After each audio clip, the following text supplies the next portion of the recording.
네, 안녕하십니까. 여러분들의 백만장자입니다. 사랑합니다, 여러분. 예. 끊임없이 나스닥 상장과 관련해서 많은 댓글이 달리고 많은 분들이 또 이 부분에 대해서 궁금해 하시는 분들도 많으시고 해서 제가 종결 영상을 한번 만들어 봤습니다, 여러분. 제가 아는 범위 내에서 여러분들에게 한번 이 부분에 대한 정리를 한번 해드리도록 하겠습니다. 자, 일단 이 부분은 삼성전자의 나스닥 상장 이야기는 20년 전부터 20년도 더 된 이야기입니다, 여러분. 그 전부터 나온 이야기인데 일단 아직까지 안 하고 있다, 못 하고 있는지 안 하고 있는지 그 설명을 드릴게요. 자, 그럼 앞으로 어떻게 될 건지도 같이 설명을 드리겠습니다. 일단 2000년대 초에, 정말 오래된 이야기죠. 2000년대 초에 20년도 더 된 이야기입니다. 나스닥 상장을 위한 특별 기획팀을 구성을 했어요, 삼성전자에서. 그래서 외국계 금융사하고 뭐 상장을 위한 절차, 조건 등을 협의하는 단계까지 갔습니다, 여러분. 모르신 분들은 아마 많이 모르셨을 거예요, 이런 게 있었던 건지.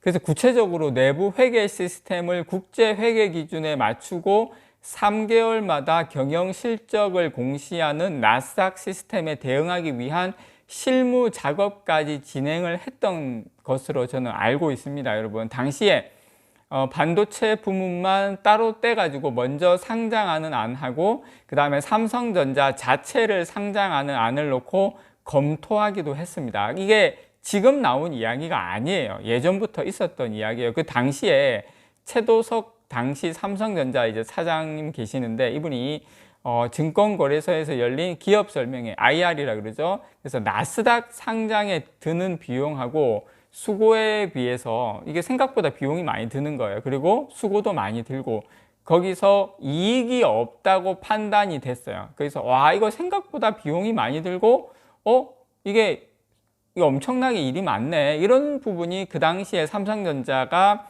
나스닥 상장하는 걸 막았죠. 자, 그리고 큰 문제가 뭐였냐면, 나스닥에 상장하게 되면 미국 시장법에 따른 새로운 의무를 지게 되는 점도 삼성전자 입장에서는 너무 큰 부담인 거예요. 미국 시장법에 따른 새로운 의무. 그리고 이 삼성전자는 원주를 바탕으로 한 주식 예탁증서, 이게 이미 미국 증시에 상장이 되어 있습니다.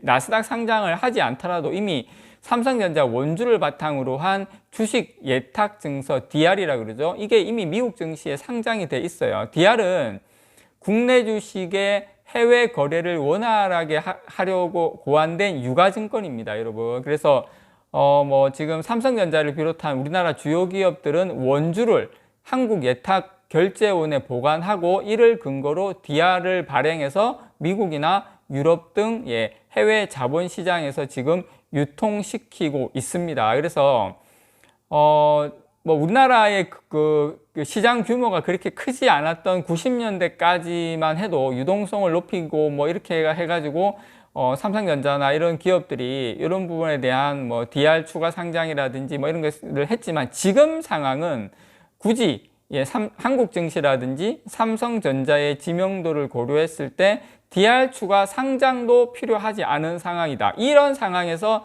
원주를 나스닥에 상장시킬 이유가 없죠. 자, 그러면 우리가 물론 예전에 엘리엇이라는 헤지펀드에서 미국 나스닥하고 상장 한국거래소에 동시에 상장하고 뭐 삼성전자를 지주회사하고 사업회사로 분할을 해서 요구를 한 적도 있습니다. 자, 그러면 제가 여러분들 많이 궁금해하시는 그 가능성을 쫓아서 한번 가보도록 하겠습니다. 그래서 삼성전자가 지금 현재 뭐 물적 분할은 뭐 이번 정권이 아니라 이제 앞으로 정권에서 불가능하죠. 그래서 삼성전자가 물적 분할을 통해서 만약에 지배구조를 개편, 그건 가능하죠. 거기까지 가능할 수 있습니다. 할 수 있습니다. 물론 그것도 진통이 없는 건 아니지만, 자, 그것까지 다 가능했다고 봅시다. 자, 지주회사가 삼성전자의 자사주 13.3%를 확보한 뒤에, 자, 삼성물산하고 합병을 통해서 추가적으로 삼성전자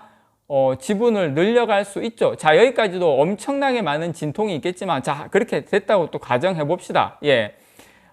그래서 이제 공정거래법상 지주회사는 자회사 지분 20% 이상을 가져가야 한다는 규제에 이렇게 되면 한 발짝 앞으로 갈 수는 있습니다. 이런 여러 가지 이런 복잡한 그런 것들을 감안하더라도 예, 어렵지만 그렇게 해서 어떻게 해서 갈 수는 있겠죠. 근데 지금 추가적인 지분 매입 과정에서 주가가 상승해서 예, 이런 것에 대한 변수가 있을 수 있다는 겁니다. 상승해서 자금 부담이 높아질 수 있다는 반론이 제기될 수도 있습니다. 뭐 기대감만으로 자, 삼성전자가 주가가 만약에 최고치를 찍는 상황에서는 여러 가지 돌발 변수가 많다는 거. 근데 여기서 만약에 불발이라도 되면 또 주가는 폭락을 하겠죠. 자, 인적 분할이 정말 인적 분할이 저는 성사되기도 힘들다고 보는데 인적 분할이 성사된다 하더라도 삼성전자 이 사업회사를 나스닥에 상장하는 방안에 대해서는 사실상 거의 여러 가지로 봤을 때 거의 부정적인, 제가 앞서 말씀드린 이미 2000년대 초반에 나스닥 상장을 위한 특별기획팀에서 충분히 이 부분에 대한 사업성을 고려했을 때 엄청나게 많은 비용과 실효성이 없는 거죠. 그래서 지금 특히 제가 말씀드렸던 것처럼 지금 DR 개념이 아닌 원주를 상장하는 것은 예, 삼성전자 입장에서는 현재 기준으로 봤을 때 이득될 게 하나도 없다라는 게 예, 그 삼성 뭐 하여튼 관계자들의 이야기입니다. 자, 삼성전자가 나스닥에 상장하게 되면 1차적으로 미국 증권법 규제 대상에 포함이 됩니다. 예, 상장 비용을 떠나서 우리 지금까지는 상장 비용에 대해서 말씀을 드렸는데 자, 상장 비용을 떠나서 국내와는 차원이 다른 규제와 투자자들의 요구에 직면하게 됩니다. 자, 삼성전자가